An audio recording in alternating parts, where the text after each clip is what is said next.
This is the book of my teenage years. Actually, I think, yeah, it's very sweet. There is still my dad's.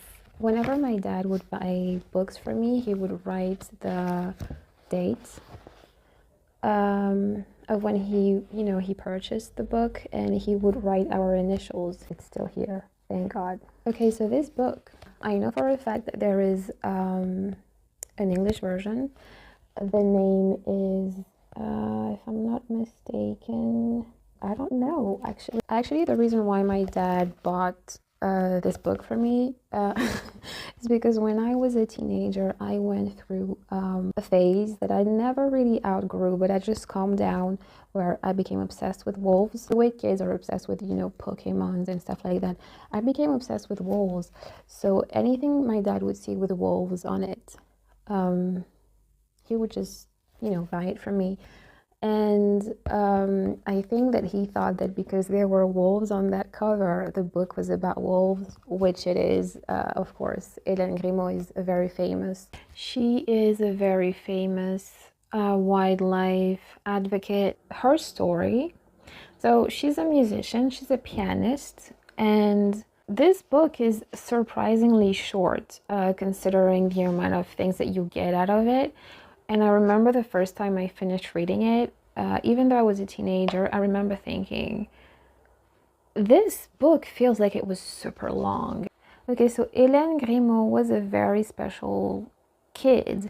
This is an autobiography, so these, whatever is being said here are her own words. She was a special kid. She was the kind of child that kind of already knew that she would have an unconventional path. And I think, to me, her story is the perfect example of what happens when you have parents who don't try to suppress whatever, special thing they notice about their kid. She does talk about how in her earlier years, her parents did find it a little bit worrying, that she was the way she was, that she didn't really get along with the other kids at school. She seemed to already be wise beyond her years, and a wise, an old soul, as we call them. Not all kids enjoy recess. Not all kids, especially girls, they don't all want to play dolls. They don't all want to do girly things.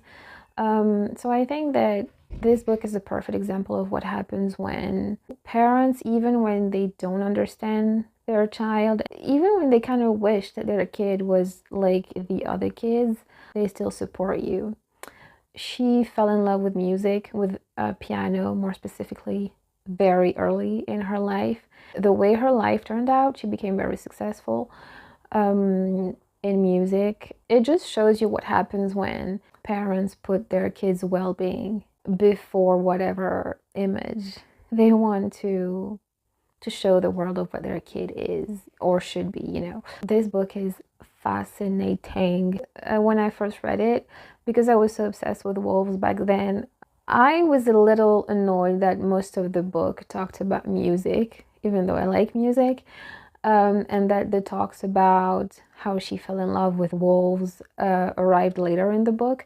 But as I kept reading it growing up, year after year, I realized, because I do read it like several times a year, I have grown to appreciate just the other things that she talks about. And this book is strangely philosophical. It's an autobiography, but she talks about things that go beyond herself.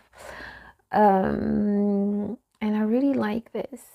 I appreciate this book today as an adult way more than I did when I was a kid.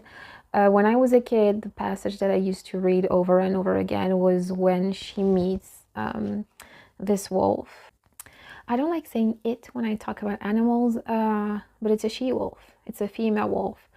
And she just like, the description of that moment is incredible. She describes it as a very electrifying moment, and she knew that, there would be a before and after in her life now that she had met, she had just touched this animal. And what I really like about this just the way the book is constructed, and I'm not going to spoil anything to anyone who hasn't read it yet.